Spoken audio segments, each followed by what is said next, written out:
చదువు, ఇల్లు అంటూ అక్కడే, అక్కడ మనుషులతోనే, అక్కడ ప్రపంచంలోనే బ్రతికావు. చదువుకుంటూ మీ ఇంటి చుట్టూరు, మీ ఊరు చుట్టూ ఏదన్నా కావాల్సుంటే మీ ఊరికి దగ్గరలో ఉన్న టౌన్ చుట్టూ. అంతే. అంతకు మించి ఎక్కడికి వెళ్ళలేదు.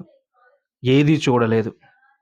ఎందుకంటే చదువుకోవాలి, మంచి జాబ్ రావాలని ఈ ఆశతో ఉన్నావు. టౌన్‌కి వెళ్ళడం అంటే కాలేజీ తప్పించి దేనికి వెళ్ళేదానివి కాదు. బట్టలకో, దేనికో పెద్ద అవసరం ఉంటే మాత్రం వెళ్తావు. లేకపోతే వెళ్ళవు. నీకు బయట ప్రపంచం తెలీదు. ఎలా ఉంటుందో, ఎలా చేస్తారో, ఎలా మోసం చేస్తారో, ఎలా మాటలు చెప్తారో ఇవన్నీ నీకు తెలీదు. తెలుసుకోవాలి. ఒక్కసారిగా బయటకొచ్చి ఆ సముద్రంలో దూకితే మునిగిపోతాం. అందుకే పిల్లకాలం నుంచి తర్వాత చెరువులో, తర్వాత సముద్రంలో ఇలా ఈత నేర్చుకుంటూ ఉండాలి. చిన్న చిన్నగా నేర్చుకుంటూ అందరిని చూస్తూ ఉండాలి. ఒక్కసారిగా ఉద్యోగం వచ్చినప్పుడు బయట ప్రపంచంలోకి దూకకూడదు. దూకితే చాలా కష్టాలు పడతా ఉంటాం. అన్నీ తెలుసుకో. మాయ ప్రపంచంలో ఏమేమి జరుగుతుందో, ఎన్నెన్ని జరుగుతున్నాయో ప్రతీదీ తెలుసుకో. మనం అంతా బాగునే ఉంటుంది. మనకేంటి అమ్మా, నాన్న ఉన్నారు, వాళ్ళున్నారు, ఈళ్ళున్నారని ప్రతీదీ పాజిటివ్‌గా తీసుకుంటావు. ఏదైనా చిన్న మిస్టేక్ జరిగినా అది పెద్ద తప్పుకి కారణం తీస్తుంది. సో, ప్రతీదీ తెలుసుకోవాలి. ప్రతీదీ ఎటువైపు నుంచి ఏమొస్తుందో, ఎటువైపు నుంచి ఏం జరుగుతుందో అని ప్రతిదానికి సిద్ధంగా ఉండాలి. సిద్ధంగా ఉండకపోతే బాధపడతావు. మన ఊరు చుట్టూ, ప్రపంచం చుట్టూ తిరగాలంటే చుట్టువ చుట్టాల ఇంటికెళ్ళాలి.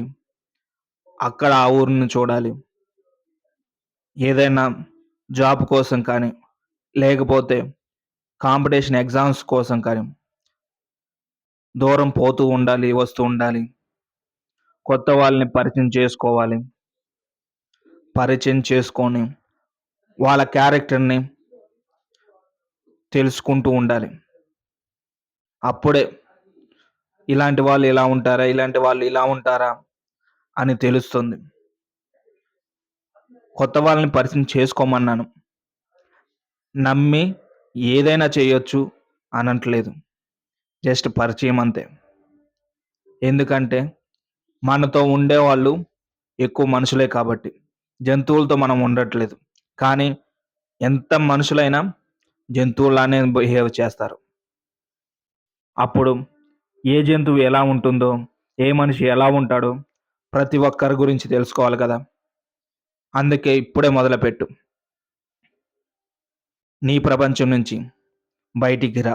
బయట ప్రపంచంలో ఏం జరుగుతుందో తెలుసుకో. తెలుసుకుంటే నీకే మంచిది. 100 ఏళ్ల జీవితం ఉంది. 100 ఏళ్ల జీవితంలో ప్రతి ప్రతి సంవత్సరం, ప్రతి నిమిషం, ప్రతిరోజు ఏదో ఒక కొత్త విషయం తెలుసుకుంటూనే ఉండాలి. దేనికో దానికి ఆధారపడుతూనే ఉండాలి. ఆతృత పడుతూనే ఉండాలి. అదే మనిషి జీవితం. సో, తెలుసుకోవడంలో తప్పు లేదు. ఒక్క చోటే ఉండిపోకు.